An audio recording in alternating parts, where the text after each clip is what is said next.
Good morning, students. Welcome back in your English class. Today, we are going to read the second chapter of English literature. The name of this poem is Birdie, Will You Pet? And it's written by W. Anningham. Dear students, this poem is in the form of a dialogue between a child and a bird.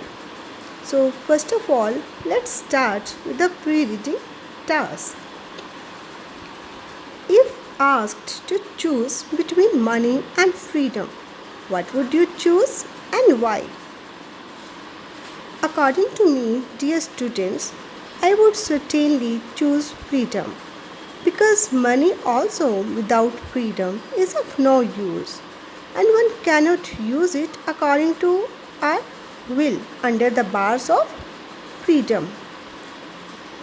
Money can also give us various things of our choice, but not freedom.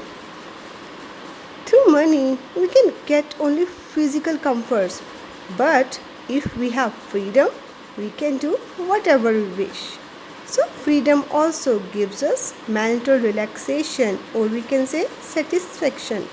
So if anybody asks from you what should you choose, then I think you should reply that we should choose freedom. Now move further with the second part. Can you think of a few things that come with freedom and cannot be bought with money? Yes, students, a lot of things are there which we can't buy with money. Money certainly cannot buy anything. That's because everything is not materialistic in nature. Money can only buy things that are tangible. It doesn't include things in life that are not, such as friends, love, happiness, peace, talent, health, sleep, etc. So these things we can't buy with money. And joy also, happiness, we can't buy. So now let's start with a poem. Now this poem is a conversation between a little child and a little bird. Child says to bird, Birdie, birdie, will you pet? Summertime is far away yet.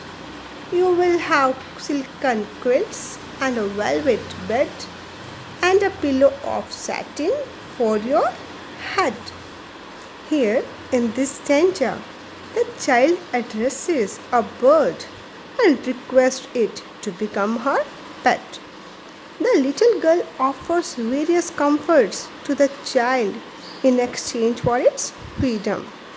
But the bird declines, or we can say the bird rejects them. And in this stanza, the little girl child tells the bird that summertime is far away yet, means we are talking about winter here. And when the bird can move about freely. In summertime, the bird can move about freely, and that is far away. Yet, during winter, the bird requires cozy comforts. Hence, the child offers silken quilts, a velvet bed, and a pillow of satin for its head. But the bird prefers to sleep on the ivy wall. He says, I would rather sleep in the ivy wall. No rain comes through though I hear it fall. The sun peeps gay at dawn of day, and I sing and wink away, away. Now, the bird prefers to sleep on the ivy wall. It hears the rain but doesn't get wet. As the rain does not come through the wall, it protects the bird. The bird can enjoy the warmth of the sun at dawn Dawn means students early morning time, just before the sunrise. The bird says that I can enjoy the warmth of the sun at dawn and it can spend. The bird says that I can spend my time singing and I'm free to fly wherever I like. So I don't want to accept your offer.